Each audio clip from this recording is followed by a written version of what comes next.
கண்ணாடி பாட்டில் வச்சு அடிக்கிறதா ஜனநாயகமா?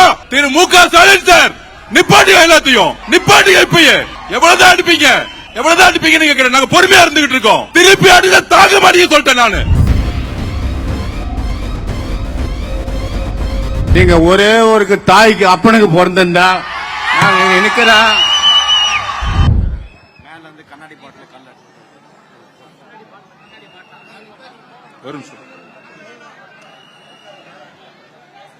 காவல்துறைக்கு எங்களுடைய பணிவான வேண்டுகோள், எங்க கூட்டத்தில் இருக்கக்கூடிய பெண்மணிகள் உட்கார்ந்து இருக்கக்கூடிய ஏரியால கண்ணாடி பாட்டில வச்சு அடிச்சுக்கிட்டு இருக்காங்க.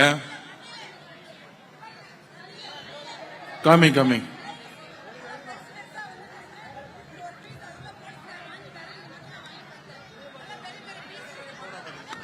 சோடா பாட்டில் கண்ணாடி பாட்டில வச்சு அடிச்சுக்கிட்டு இருக்காங்க. தூள் பாட்டில உடைச்சு தூள் அடிச்சு ஒரு பெண்மணியோட ஷோல்டர் அடிச்சிருக்காங்க. திமுகவுடைய இந்த சதி திட்டத்திற்கு நாங்கள் குரல் கொடுப்போம், நாங்கள் குரல் கொடுப்போம். காவல்துறை இதை கடுமையாக இப்பொழுதே கண்டிக்கிறோம். இல்ல இதே இடத்துல நாங்க உட்காருவோம், கிளம்ப மாட்டோம். இன்னும் அராஜகம் நடந்துகிட்டு இருக்கு. கண்ணாடி பாட்டில் வச்சு அடிக்கிறதா ஜனநாயகமா? திரு மு.க. ஸ்டாலின் சார் நிப்பாட்டி எல்லாத்தையும் நிப்பாட்டி. இப்பயே எவ்வளவுதான் அடிப்பீங்க, எவ்வளவுதான் அடிப்பீங்கன்னு கேட்கிறேன். நாங்க பொறுமையா இருந்துகிட்டு இருக்கோம்.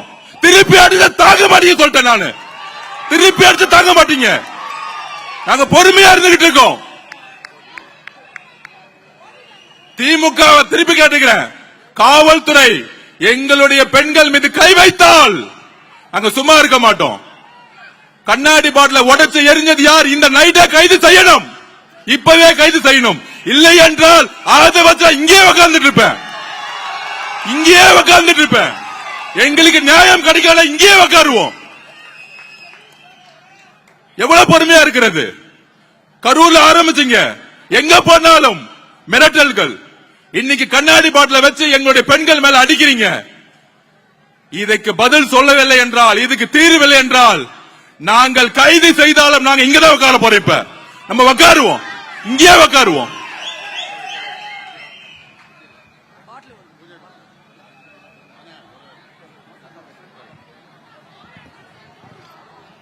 தயவு செஞ்சு இந்த கண்ணாடி துண்டு அடிக்கிறவங்க யாரா இருந்தாலும் சரி, நீங்க ஒரே ஒரு தாய்க்கு அப்பனுக்கு பிறந்திருந்தா நாங்க நினைக்கிறேன்.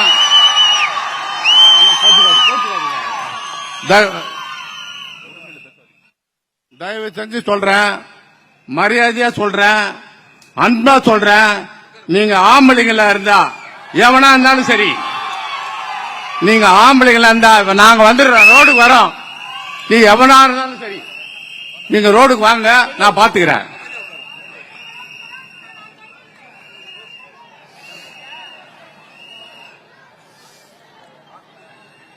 இப்போதுதான் தொடங்கி இருக்கிறோம். உங்களுக்கு இப்பொழுதே வியர்த்து கொட்டுகிறது என்றால், விபரீத நடவடிக்கைகளை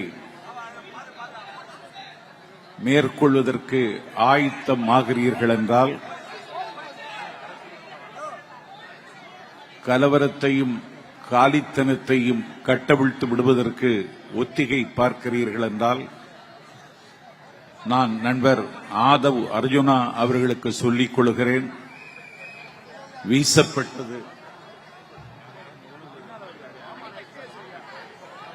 யாருக்காவது முதல் உதவி தேவைப்பட்டால் மேடைக்கு பின்னால் ஆம்புலன்ஸ் நிறுத்தப்பட்டிருக்கிறது, அதை பயன்படுத்திக் கொள்ள வேண்டும் என்று கேட்டுக் கொள்கிறேன். முதல் பொதுக்கூட்டத்திலேயே ஒரு கலகத்தை செய்வதற்கு அவர்கள் திட்டமிடுகிறார்கள் என்றால், ஆதவ் அர்ஜுனா அவர்களுக்கு அடக்கத்தோடு தெரிவித்துக் கொள்கிறேன், உங்கள் வெற்றி இன்றைக்கே உறுதி செய்யப்பட்டுவிட்டது. இனிமேல் வாக்குகளை பெறுவதற்காக அல்ல, வாக்கு வித்தியாசத்திற்காகத்தான் நாம் போராட வேண்டுமே தவிர வெற்றிக்காக அல்ல. தமிழ்நாட்டினுடைய வரலாற்றில் புதிதாக பூத்திருக்கிற இயக்கம் தமிழக வெற்றி கழகம். இது ஒரு தள்ளி போட முடியாத தாகம், இது ஒரு அலட்சியப்படுத்த முடியாத அரண், இது தாண்ட முடியாத அகழி தமிழக வெற்றி கழகம். சீன பெருமதில் போல் தமிழர்களுடைய மானம் காக்குகிற மான பெருமதில். திராவிட முன்னேற்றக் கழகம், அண்ணா திராவிட முன்னேற்றக் கழகம் தவிர்த்து மூன்றாவது ஒரு சக்தி தமிழ்நாட்டில் முகிழ்க்காதா முளைக்காதா என்று காத்திருந்தவர்களின் கனவுக்கு சிறகுகள் தயாரிப்பதற்கு 300 கோடி ரூபாய் வருமானத்தை உதறிவிட்டு எங்கள் தலைவன் களத்துக்கு வந்திருக்கிறார். அந்த தலைவனை கவசமாக இருந்து காத்திரட்சிக்கிற கடமையை செய்யக்கூடிய ஆதவ் அர்ஜுனாவை எங்கள் தலைவர் வில்லிவாக்கத்தில் களத்தில் நிறுத்தியிருக்கிறார். ஆதவ் அர்ஜுனா அரசியல் அறிவு நிரம்ப பெற்றவர், பொலிட்டிக்கல் சயின்ஸில் பட்டம் பெற்றவர். 10 ஆண்டு காலம் திராவிட முன்னேற்ற கழகத்திற்கு அன்றைக்கு தேர்தல் வீகமுகித்த ஐபேக்கு பின்துணாக இருந்தவர் மதிப்பிற்குரிய நண்பர் ஆதவ் அர்ஜுனா. அரசியலுடைய அடியும் முடியும், அரசியலுடைய மண்ணும் விண்ணும் பார்த்தவர் ஆதவ் அர்ஜுனா. உங்களை நம்பி ஆதவ் அர்ஜுனாவை களத்தில் நிறுத்தி இருக்கிறார் தளபதி விஜய். அவரை காயப்படுத்தாதீர்கள் என்று கேட்கிறேன். 1949 திராவிட முன்னேற்ற கழகத்தை அறிஞர் அண்ணா தொடங்கினார். அந்த கட்சி 1967 18 ஆண்டு காலத்தில் ஆட்சிக்கு வந்தது.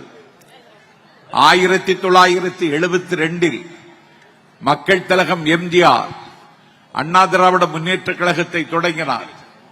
அந்த கட்சி அதிகாரத்திற்கு வருவதற்கு 5 ஆண்டாலம் தேவைப்பட்டது மக்கள் திலகத்திற்கு.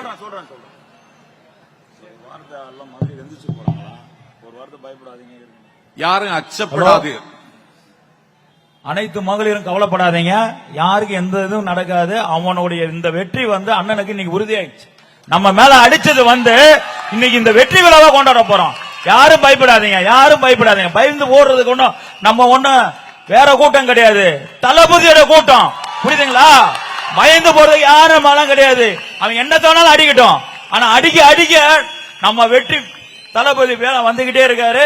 இந்த மேடை இன்னைக்கு வெற்றி, வில்லிவாக்கம் தொகுதி இன்னைக்கு வெற்றி அடைஞ்சது. தயவு செய்து யாரும் எழுந்து போகாதீங்க, எது நடக்காது பாத்துக்கலாம். காவல்துறை நமக்கு ஒத்துழைப்பு கொடுப்பாங்க. அனைவரும் நல்லபடியா உட்காருங்க. நன்றி, வணக்கம். ஆகவே அண்ணாவுக்கு ஆட்சிக்கு வருவதற்கு 18 ஆண்டு காலம் தேவைப்பட்டது. மக்கள் திலகம் எம்ஜிஆருக்கு ஆட்சிக்கு வருவதற்கு 5 ஆண்டு காலம் தேவைப்பட்டது. கவிதை தமிழில் கலைஞரை அன்றைக்கு பாடினார். பதுங்கி பாயும் வேங்கை என அண்ணா பாராள வந்த கதை பாரேனும் பகர்ந்ததுண்டா, யாரேனும் கேட்டதுண்டா என்று கேட்டார். நான் இன்றைக்கு சொல்லுகிறேன், அண்ணாவுக்கு 18 ஆண்டுகள், மக்கள் திலகம் எம்ஜிஆருக்கு 5 ஆண்டுகள், எங்கள் தலைவர் தளபதி விஜய்க்கு 3 ஆண்டுகள் என்பதை இங்கே நான் உறுதி செய்கிறேன். இது புதிதாய் பிறந்த குழந்தைதான். அரசியல் அனுபவம் எங்கள் தலைவருக்கு குறைவுதான். ஒன்றை பதிவு செய்கிறேன், மலைகள் சூழ்ந்த இயற்கை நாட்டிய